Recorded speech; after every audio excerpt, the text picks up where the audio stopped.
Well, hello everybody, and welcome back to 115 Gaming. We're back with our third episode of our Six Siege the board game quick tips. And just a reminder, these are really short videos with just really short tips that you can use to quickly improve your games of Six Siege. So right here, I've got the board set up that we're going to use for our quick tips today. I've got some attacker ops set up as good examples. All right, and let's just get into it. So our first quick tip for today is before you build a team comp or before you begin to start thinking about your team comp, make sure you look at the map that you're playing so that you know your operators work well on that map. So what do I mean by that? All right, well, here's a good recent example.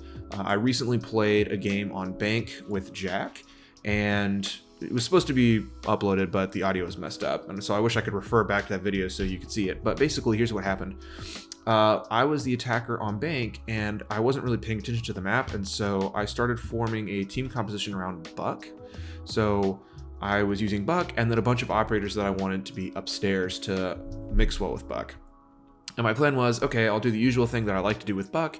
I'm going to move him upstairs on the first round on one of the blue entryway spaces. I'll move like Ying or Flores or something up there with him, and I'll just start like clearing utility from the upstairs. I'll start like scanning. I'll find where the hostage is. But what's the problem with that? Well, any of you eagle-eyed viewers will notice as you look at the deployment areas around Bank is that there are no blue entryway spaces on Bank. There is not a single one on the 3 spots you can set up on the outside or on the inside. So what that meant was I had to get Buck inside the map first before he can even get upstairs, which was a problem for me. It means I couldn't get somebody up on the first round, and I couldn't clear a bunch of utility on the first round like I wanted to. So instead, I wasted 3 or 4 rounds just trying to get into the map with all my operators, and by the time I could even use Buck from the main floor, it didn't really matter. I'd already lost 2 or 3 operators. I couldn't get the operators I wanted upstairs, and basically my entire team composition completely fell apart because I was not paying attention to what the map we were playing on was, and that was my mistake. You know, I should have looked over the map real quick, but we were kind of trying to play quickly, and so I wasn't really paying attention. I was like, oh, I like Buck, let me pick Buck. So that's the first quick tip for you. Right before you start picking your operators, make sure you take even a quick glance at the map just to kind of see what kind of map you're looking at. Are there entryway spaces? Is there more red walls than there are normally? Are there more hold walls than there are normally, right? Are there a bunch of like hard corners or areas where cover is useful? Those are just some of the things you kind of want to look out for before you pick your teams, because you want to make sure that your operators mix well with the map that you're playing on. All right, moving on to quick tip number 2, and this is going to be about the pick ban system. So when you're playing and you have all the operators, even if you don't have all the operators, if you're playing the pick ban before the game, which in our opinion, we believe you should play the pick ban.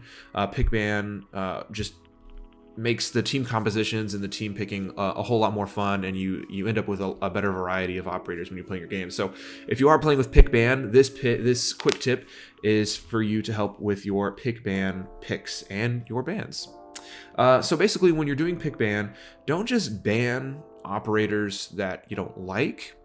Ban operators that specifically counter the team composition that you're going for. So what do I mean by that? Well, when we first started doing pick ban, I would just ban operators that I didn't like playing against. So for instance, Pulse would be a good one. I'd be like, oh, I don't like Pulse, let me ban Pulse. Or, you know, oh, I don't like Goyo, so let me just ban Goyo. But what you actually want to do is, if you already have an idea of the kind of operators that you're putting on your team, ban the operators on the enemy team that specifically counter your play style. So what do I mean by that? Okay, so everyone who watches this channel knows that I really love the 5 trapper team composition, right? You know, like Capcan, suddenly I'm forgetting, Capcan, Frost, Cade, Goyo, like Ella, Legion. I love stacking 5 trappers together in order to waste the attacker's actions. So in this scenario, if I'm trying to assemble a trapper team and their whole mechanism is they get the attacker to lose actions, then the kind of operators you want to be banning are the operators that let people ignore that ability. So I have those selected right here, right?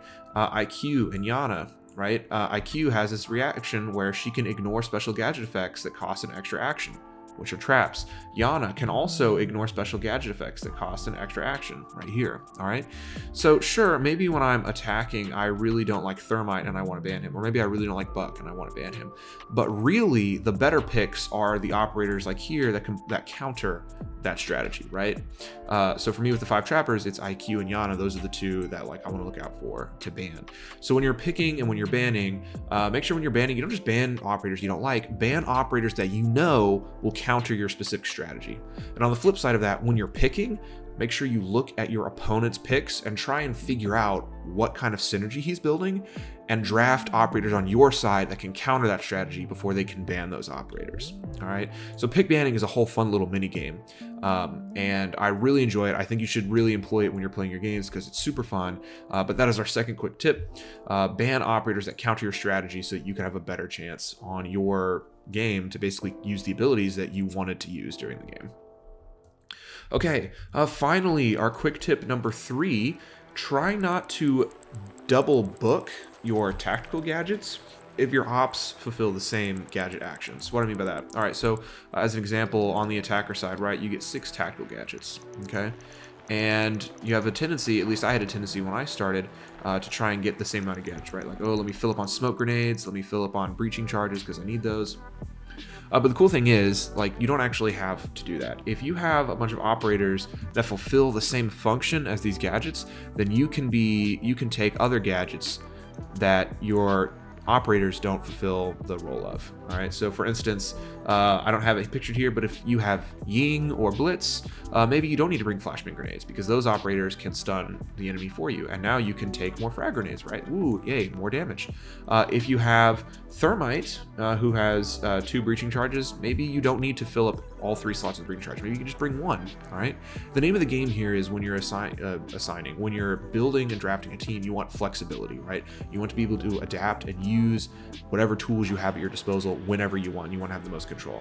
So look at what functions your operators bring and then fill in those gaps with your tactical inventory. So that way you actually have a wide variety of choices that you can employ throughout the entire game.